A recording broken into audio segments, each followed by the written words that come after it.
entender o mundo e os seres que nele habitam sempre desafiou o pensamento humano. Inicialmente, as explicações resumiam-se a crenças e mitos. Entre os séculos 7 e 5 a.C., os filósofos gregos pré-socráticos foram substituindo os mitos pela razão.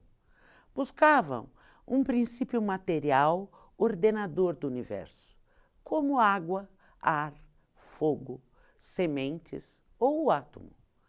Com Sócrates, a filosofia ganha contornos humanos e espirituais. Com Platão, morais. E com Aristóteles, a reflexão e o cunho científico. Estas ideias abriram caminho para o materialismo, que é a corrente de pensamento que afirma a precedência da matéria sobre o espírito ou a mente, e que é a base de várias escolas filosóficas, desde os antigos gregos até a nossa época. No século XVIII, essa visão materialista e científica muda a interpretação da diversidade biológica. Para Bonnet, Leclerc e Linnaeus, a criação da vida era divina, mas as espécies podiam ser modificadas pelo ambiente. Para Lamarck, as linhagens surgiam por geração espontânea e evoluíam para maior complexidade de acordo com a necessidade de usar ou não estruturas. Para Darwin, todas as linhagens vivas ou extintas descendiam de um único ancestral e ficaram distintas como resultado do acúmulo de modificações ao longo do tempo, em resposta à ação do meio. Essas ideias formam a base da teoria sintética da evolução, pilar da evolução biológica moderna.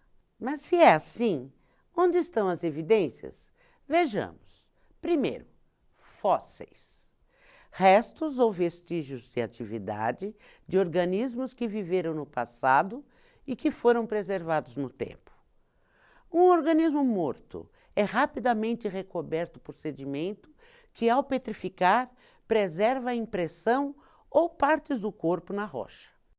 Temos fósseis onde nada resta do organismo original e outros onde ainda há parte da matéria original. Na concha desse trilobita, de 400 milhões de anos, o carbonato de cálcio ainda é o do animal. O problema é que muito pouco foi fossilizado, menos de 1%. Mesmo assim, em alguns locais existem verdadeiras janelas para a vida do passado, preservações excepcionais, como no folheiro de Burgess, no Canadá, com rochas de 505 milhões de anos, e no sítio de Liaoning, na China, com fósseis de 125 milhões de anos. 2. Estruturas homólogas. Têm origem embrionária semelhante, herdadas de um ancestral comum. Vejam os membros anteriores de humanos, cavalos, baleias e morcegos. Apesar das funções, tamanhos e formas serem diferentes, ossos e músculos se correspondem e mostram que já existiam no ancestral. 3. Estruturas convergentes. São semelhantes, mas não têm ancestral comum. Vejam o petauro do açúcar, um mamífero marsupial, e o esquilo voador, um mamífero placentário. Ambos têm membranas voadoras, mas sem ancestral comum. 4. Órgãos vestigiais. Órgãos que tiveram função no ancestral, mas nos descendentes o tamanho foi reduzido e a função perdida. Vejam o vestígio de membros posteriores na jiboia, sugerindo que o ancestral tinha pernas. 5. Informações moleculares. Como imaginaríamos que os mesmos genes que formam o corpo de um inseto também controlassem o desenvolvimento do nosso organismo?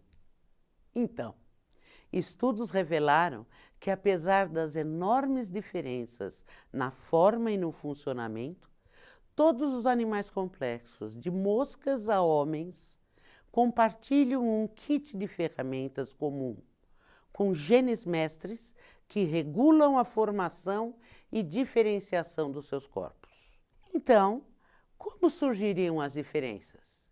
É que o importante não é o kit de ferramentas, e sim como as ferramentas são usadas. A construção das formas depende da ativação ou desativação de genes reguladores em diferentes momentos e posições no desenvolvimento embrionário. As mudanças surgem de alterações nesses genes ou momentos. A descoberta desse kit ancestral de ferramentas genéticas é uma evidência irrefutável da origem e modificação dos organismos a partir de um ancestral comum. 6. Similaridade embrionária. Quanto maior o grau de parentesco, mais semelhantes são os desenvolvimentos embrionários. Aqui, vemos vários embriões de organismos diferentes.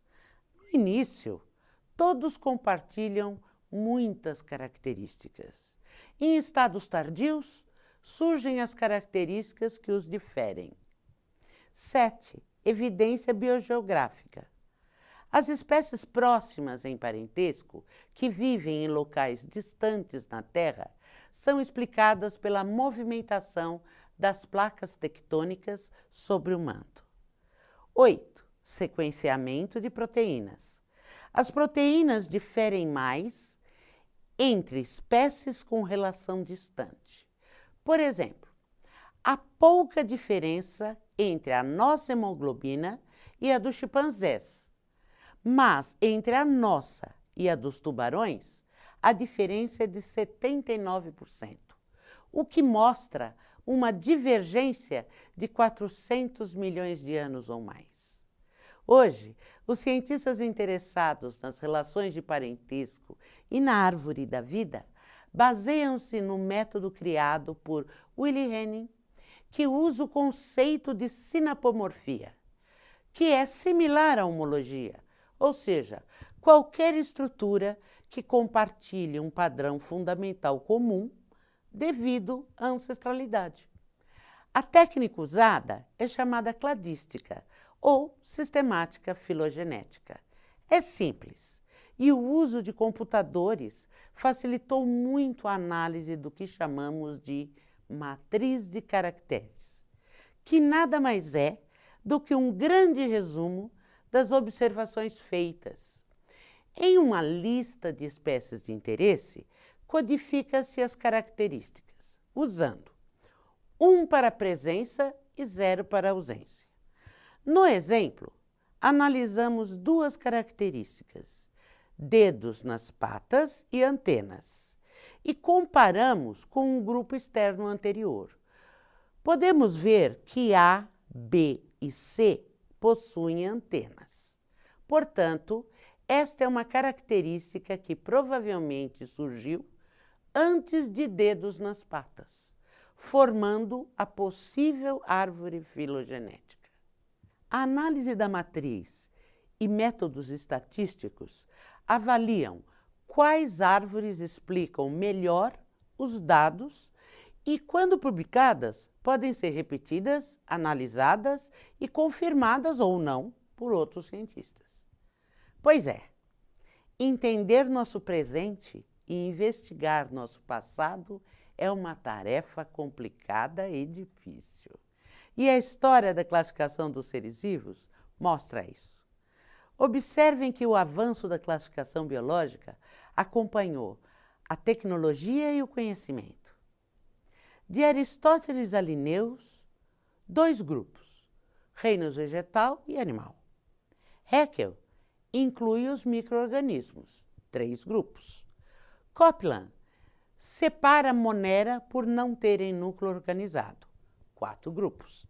Hewitt Tucker inclui fungos, 5 grupos. Finalmente, sob a influência da escola cladística, Margulis e Carlene propõem 5 reinos, mas em Monera separam Eubactéria de Archaea. E Woolf, com a análise de RNA, coloca uma categoria superior a reino, o domínio. Propõe 3 domínios: Eucária, organismos com núcleo organizado, e divide procariontes, sem núcleo organizado, em 2 outros domínios, arqueia e bactéria. Bom, de tudo isso, chegamos então a 2 conclusões. A primeira, de que todas as formas de vida estão relacionadas entre si, em menor ou maior grau de parentesco, e descendem de uma única forma de vida ancestral. E a segunda? Uma questão. Se os organismos que conhecemos são o resultado de modificações de um ancestral comum, como surgiu esse ancestral? Como surgiu a primeira forma de vida?